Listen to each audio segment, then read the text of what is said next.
Hello everyone! So I'm with Ruby. Hi everyone! Good morning! So Ruby, taga-asa gid ka? I'm from Bisbee, from Kainyo po. At the same time, same school, MEMSO, Yusuf before.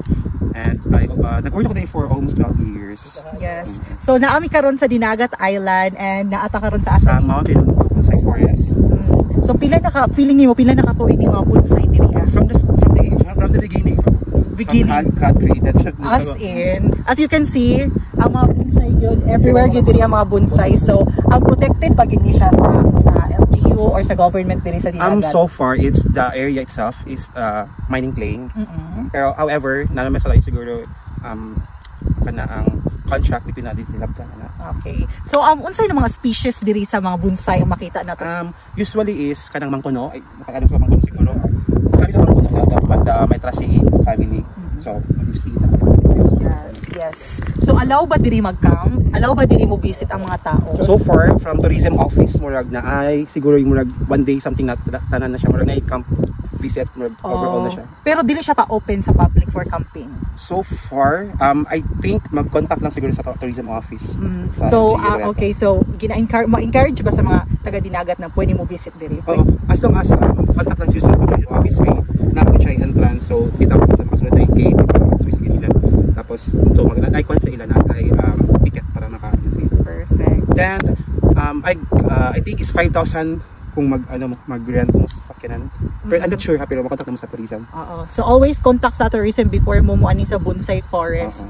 This is very natural and ano siya bonsai gyud ninyo palibot tanan. Kasi yung feeling, I'm so happy kasi di ba mistake oy na ko ikain na. Yes. So sa imong feeling na nata sa sobra ka happy, like first time na ako makita na forest like bonsai tanan palibot. Nakita na ko like panag sa bonsai pero ing ani na situation like ing ani na area very kuan gyud siya, very nature. Pero ano siya, ako lang di ba sa mga malls na mga bonsai pero dito siya, ano naman siya, di nalabi di social property. Hindi na ako para sila na something pala sa dili gyud siya natural. Kani diri is all natural yes. siya. Like the picture na here. Actually, magmay pa lang siya. Magmay siya pero daghay klase na picture plant din sa Dinagat. Yes. Mga bonsai tan ora gyud. Di ba? You can see, di ba? Kung ano siya kana ang ng mga species. Ay tuod ko Ma'am Ruby, Madam Ruby, yes. Bawal ba mo kuhag bonsai?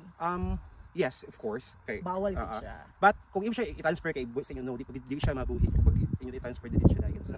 So bawal siya, bawal gid siya, no. Salamat. So kung gusto gid niyo mo visit og Dinagat, must visit gyud diba? Amazing kay siya, diba? This place is Lokinay, diba? Tapos sa natural na siya motubo diri. Oo, Lokinay siya, diba? Imo kapag agad ko kay sa ubos pero gusto ko magpa-picture na niya. Pa-picture ako ni Ruby. So guys, nani mga wild berries here. With picture plant. Here mga picture plant oh. Ako ba nangamatay na? Nara. Ligaya lang mga anak mga doon. Dagan kayo.